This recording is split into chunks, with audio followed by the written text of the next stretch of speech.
네, 그럼 여기서 전문가 연결해서 환율 상승 배경과 전망 그리고 우리 경제에 미칠 영향을 자세히 짚어보겠습니다. 주원 현대경제연구원 경제연구실장 연결돼 있습니다. 안녕하십니까? 네, 안녕하십니까. 네, 먼저요. 원달러 환율이 왜 이렇게 많이 오르고 있는 겁니까? 아무래도 이제 미국 중앙은행의 연준의 금리 인상 기조가 가장 큰 원인이고요. 그리고 이제 금리 인상 속도가 예상했던 것보다 너무 빨랐다는 게, 그리고 이런 추세가 이제 계속되면은 우리나라와 미국 간의 기준금리가 이제 뒤집어지는 역전 현상, 이런 것 때문에 외국인들이 상당히 좀 불안해하고요. 그리고 이제 우리나라 같은 경우는 지금 금리 역전도 있지만은, 실물 경제가 영향을 받을 거란, 그래서 이제, 안전자산에 대한 선호, 이런 것 때문에 달러로 자금이 몰리고 있는 것 같습니다. 환율이 오르면 우리 경제엔 어떤 영향을 미칩니까? 가장 안 좋은 게 이제 국내 물가를 끌어올리는 영향입니다. 그러니까 5월 우리가 기준으로 수입 물가 중에 그 네. 계약 통화, 여보세요? 네, 말씀하십시오.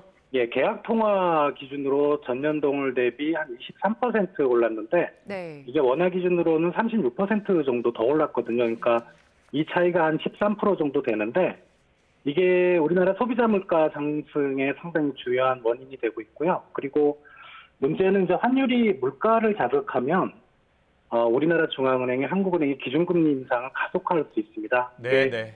한국은행이 금리 인상 속도를 가속화할 경우, 뭐 단기적으로는 뭐 우리 주식시장이 폭락할 수 있고, 또 이렇게 우리나라 시중금리가 올라가서 한계 기업이나 우리 이제 가계 중에 취약계층의 디폴트 가능성으로 이어질 가능성, 이제 그런 것들이 상당히 좀 우려되고 있습니다. 그렇군요. 환율이 오르면 물가도 오르고 또 물가가 오르니까 금리도 올려야 하고 어려운 상황이 계속될 것 같다는 말씀이신데, 과거에요, 우리나라가 환율이 급등하면서 외환 위기를 겪은 적이 있었습니다. 지금 우리 외환 보유고로 보면 괜찮은 겁니까? 지금 5월 말 현재 외환 보유액은 한 4,477억 달러, 그러니까 4,500억 달러가 조금 안 되는데, 네. 과거에 비해서 많이 늘어났고요. 우리나라 GDP의 한 4분의 1, 연간 교역액의 한 30에서 40% 정도인데, 이게 적정 외환 보유액이라는 게 있습니다. 그러니까 예. 가장 우리가 미니멈으로 가장 작게 외환 보유액을 추정하는 게 이제 3개월치 수입액, 대략 한 2천억 달러 좀 안 되니까 지금 외환 보유액 수준으로는 괜찮은데, 근데 다만 이제 IMF의 권고치가 한 6,800억 정도 됩니다. 그리고 네.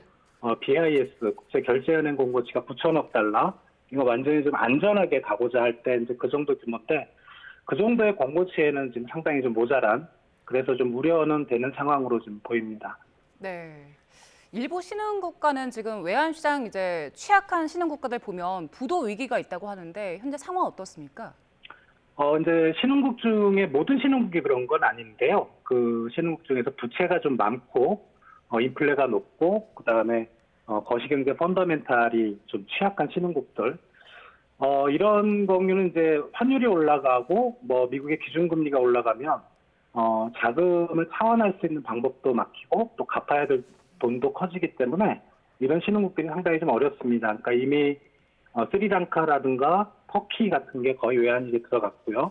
예. 그리고 뭐 아프리카 일부 국가와, 그리고 이제 미국이 금리가 올라갈 때 이제 단골로 디폴트가 나왔던 아르헨티나, 뭐 남미 쪽에 에콰도르, 베네수엘라, 이런 국가들이 좀 우려가 되는데, 실제로 이제 최근 세계은행 총재도 이 신흥국들이 상당히 어렵다. 그리고 나아가서는 더 우려되는 게 이제 도미노 현상입니다. 일부 신흥국이 파산하면 우리나라가 이제 90년대 말에 외환 위기를 겪었던 것처럼 예. 그게 다른 나라로 번지는, 이제 그런 위기가 되면 사실 세계 금융시장이 다시 한번 큰 어려움을 겪을 수가 있어서 이 신흥국 위기가 상당히 좀 우려되고 있습니다. 그렇군요. 신흥국 위기도 잘 살펴봐야 될 것 같습니다. 원달러 환율이 오늘 1,300원을 장중에 돌파했는데요. 더 오를 가능성이 있다고 보십니까? 지금 분위기로서는 뭐 상단은 우리가 예측하기는 어렵지만 1,350원까지는 단기간 내에 좀 올라갈 가능성이 있다고 생각이 됩니다. 다만 이제 지금 1,300원 내외 정도는 상당히 좀 오버슈팅이라고 할까요? 너무 좀 과도하게 올랐다는 그런 시각도 많기 때문에 예. 지금 상승세이긴 하지만 아직은 좀 지켜봐야 될 그런 상황인 걸로 보입니다. 네. 그리고 주식시장이요. 코스피 어제 크게 떨어졌고 오늘도 지금 좀 떨어지고 있는 상황인데 주식시장 전망 어떻게 하십니까? 주식시장이 여전히 좀 불안할 거는 당연하고요. 이 환율이라는 게 사실 이제 그 나라에 대한 대외적인 평가를 나타내는데 원화 환율이 다른 나라 통화에 비해서도 좀 많이 약세를 보이고 있기 때문에 이런 것이 좀 안정이 되려면 미국 중앙은행인 연준하고 그다음에 한은이 어떤 금리 인상 속도 그리고 거시경제 펀더멘탈 이런 것이 좀 예측 가능성이 확보되는 그런 때까지는 좀 계속 약세를 보일 가능성이 높다고 생각이 됩니다. 네, 알겠습니다. 오늘 말씀 잘 들었습니다. 지금까지 주원 현대경제연구원 경제연구실장과 함께했습니다. 잘 들었습니다. 감사합니다.